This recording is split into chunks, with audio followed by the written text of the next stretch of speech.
The words of O Canada ring out loud and clear that we are blessed to live in this glorious country, where my maternal grandparents, Chaim and Bessie Merovich, established a new home, escaping the anti-Semitism in Romania at the turn of the 20th century.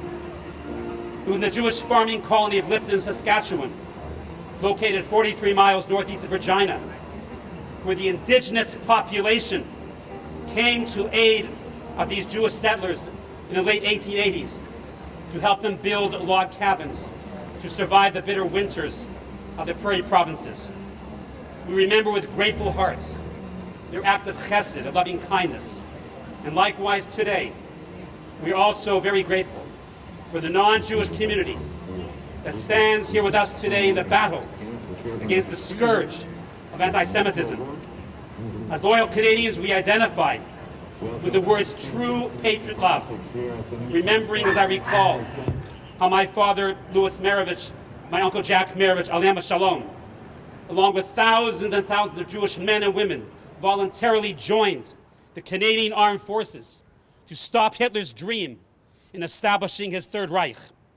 And it was during the Second World War, when my father was stationed in England, that he met my mother, Sally, Aleh Shalom, a blessed memory, who lived through the blitzkrieg of the German Luftwaffe and who was forced to live side by side with a Nazi party that established its headquarters in all places in the Jewish East End of London with the intent of terrorizing the Jewish community. After the war, my parents moved to Toronto. And growing up here, I recall that in the 1950s and the early 1960s, virtually no one talked about the Holocaust. For the numerous survivors of the Nazi concentration camps, it was just too raw to be able to share the memories of loved ones who were slaughtered simply because they were Jews. I vividly recall how often my twin brother Harvey and myself were taunted with the epithet of dirty Jew and were beaten up on the way home from school because we were simply Jewish. Yet I also remember attending C.W. Jeffries High School when a fellow non-Jewish classmate let it be known that the marriage boys would be left alone. He, like all who value human dignity, stood up to physically protect us from those who would contemplate raising a hand to assault us.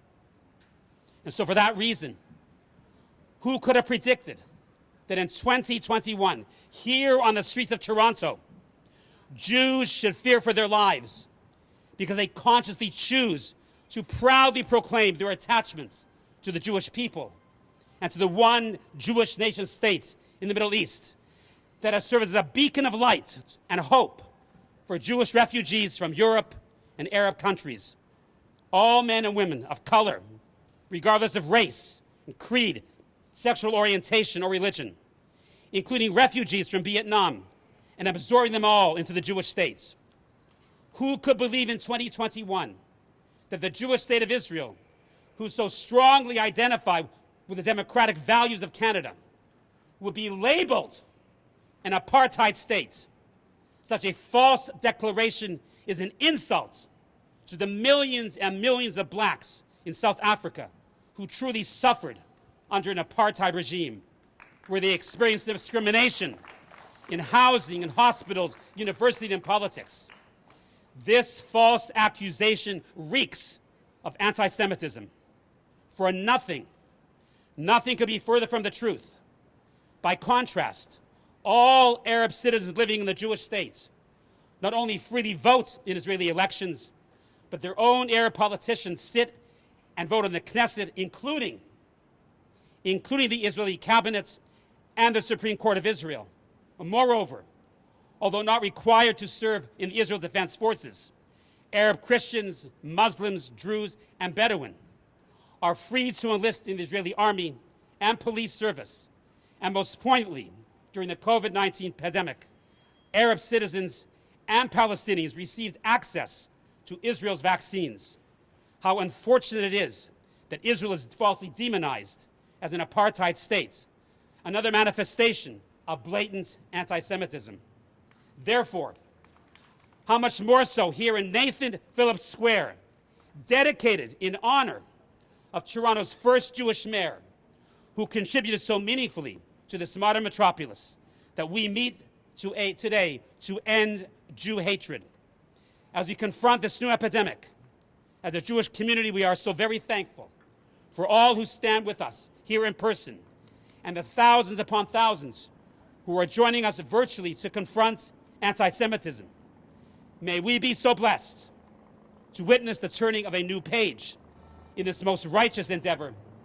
May God indeed keep our land glorious and free. Toda Rabah. Thank you. Hello, Toronto, and hello to our entire community.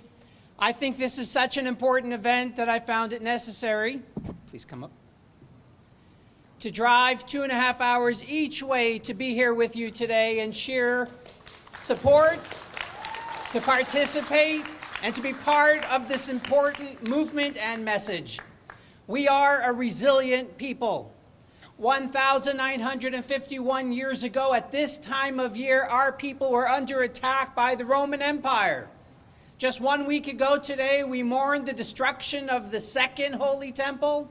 And during this week and the weeks to come, there were still battles being fought in Jerusalem, battles we lost then, but battles that we continue to fight because we are a surviving people.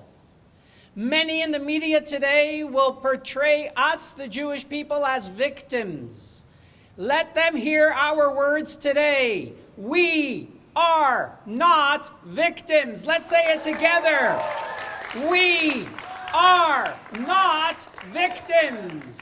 We are strong, we are proud, and we walk with our heads held high. We, the Jewish people, we are a humble people because humility is a wonderful character trait. But there's nothing humble about our Jewishness. There's nothing humble about our heritage. It stands tall for 3,333 years when we stood in a mountainous desert at Sinai and received a historic and global mandate to be a special people. And if we suffer for it sometimes, that doesn't diminish the specialty of our mandate and our creed, and most important, our heritage. And sure enough, on July 4th, the day that celebrates the independence of the United States of America, the place that invited the huddled masses that suffered in Europe to come and experience freedom, Rabbi Shlomo Noginsky sat on the stoop in a very peaceful neighborhood where I grew up in Brighton, Massachusetts, in front of a building where I attended many times, the institution, the educational institution of the Shiloh House, where I went to school as a child, a school that was founded by my mother and father, who ran it and conducted it for 45 years and then handed it over to the able stewardship and leadership of Rabbi Shlomo Rutkin. Rabbi Noginsky, as you might have heard, it was widely reported, was minding his own business, talking on his cell phone, when he was approached by a man who had told his friends that the Jewish people are a wicked people. He was approached with a gun and was asked for his van keys, which he proffered. But he soon noticed that Khalid Awad did not want his van, he wanted his person. He wanted to abduct him and he wanted to turn him into the cause of suffering for others. Rabbi Noginsky was born in the Soviet Union. When he was 10, he was attacked by hooligans and hoodlums who did not like Jews. His mother enrolled him in martial arts. He became a black belt in judo. He didn't cower in fear. He stood up with pride. When he saw what was before him, he escaped. He led his attacker away from the children who were playing peacefully and happily and blissfully ignorant of what was going on in front of their building. He escaped to a nearby park, which I know well. And there his attacker attacked him nearly 100 times. Miraculously, he missed about 92 of those times, but Rabbi Noginsky was hit 8 times in various parts of his body. Terribly hurt and in pain, he was brought to the hospital with the help of wonderful Good Samaritans who stepped in. But here is what I want to share with you. From the hospital, he sent a message home to his children. And his words were, I want you to continue to walk the streets wearing your yarmulke, your kippah, with pride. I want you to continue to wear your tzitzit, your fringes. I want you to wear all of the identifying markers of our people. Because we don't live in a world of darkness, we live in a world of light. And when forces of darkness encroach and attempt to attack us, our solution is not to cower and hide in the dark. Our solution is to increase the light. Light a candle and banish the darkness.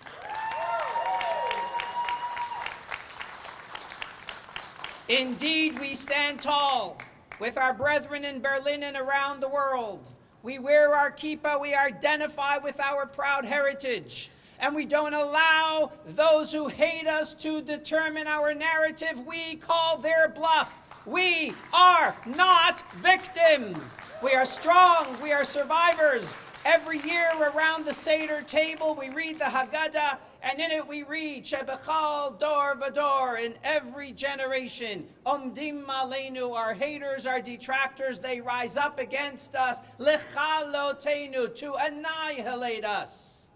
But we have never gone down in history. We still stand strong. You know why? HaKadosh Baruch Hu, God, blessed is He. Matzilenu mi'adam, He saves us from their hands. So, my dear friends, let us stand with God, and then God will stand with us. We are not victims. Thank you. I want to thank everybody who's out here today for coming out here for such an important cause.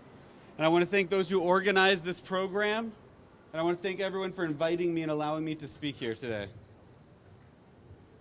Prefer it this way. Thank you.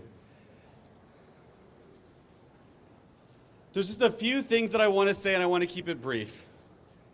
The first thing is that it's wonderful that there are people here today from all sorts of different communities gathered together to support the ending of anti-Semitism. I want to say that Black lives matter. I want to say that Asian lives matter. Queer lives matter, Muslim lives matter, women's lives matter, Indigenous lives matter. But so do Jewish lives.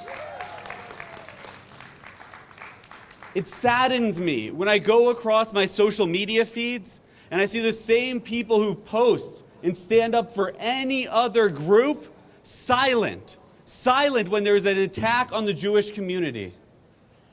It saddens me when I go to rallies or I see them in the news and they don't get the same spotlight and media attention that other rallies do when it's a rally to stop anti-Semitism. When I look around here today, I'm so happy to see so many different people from so many different communities joining us here at Nathan Phillips Square in Toronto. But when I look online, when I see rallies for Black Lives Matter, when I see the Pride Parade, I see Jews at all of these other rallies, at the Women's March, all over the place. Where are the young Jews today? I don't mean to exclude those of you who are here with us, but where are the rest of our peers? Where are our friends? Why is it okay to stand up for any other group, but not for ourselves? I'm reminded of the poem that's made famous after World War II. The person who didn't speak up for the communists, didn't speak up for the trade unionists, didn't speak up for the socialists, didn't speak up for the other groups that weren't them, didn't speak up for the Jews. But then when they came for them, they realized there was nobody left to speak for them. Well, we learned one lesson from that. We learned an important lesson, which is to stand up for other groups. We are minorities, and we are only strong when we stand together. But there's a second half of that we didn't learn as Jews, which is it's okay to stand up for ourselves. That we need to stand up for ourselves.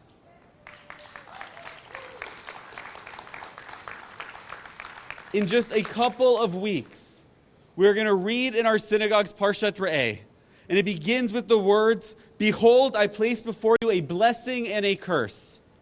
The Midrash, the rabbis teach us a lesson. They say that we can imagine this as two paths put before us. One is easy and one is difficult. One of them looks beautiful and inviting. The other has thorns. The terrain is rocky, and it's going to be tough to overcome. But there's a trick here, the rabbis tell us.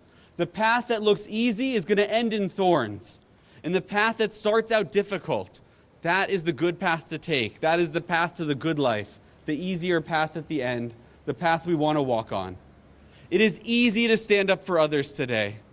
It is easy to raise your hand when a professor says something about another group. It's easy to comment on a social media post when someone says something that's offensive to a different group. But it's hard today to stand up for yourself, to make space in the world, to say, I take up space and that's okay. I matter. We matter. But that's what we have to do. We have to be willing to walk that difficult path, to stand up for ourselves. Because if history has taught us anything, if we don't stand up for ourselves, nobody else will.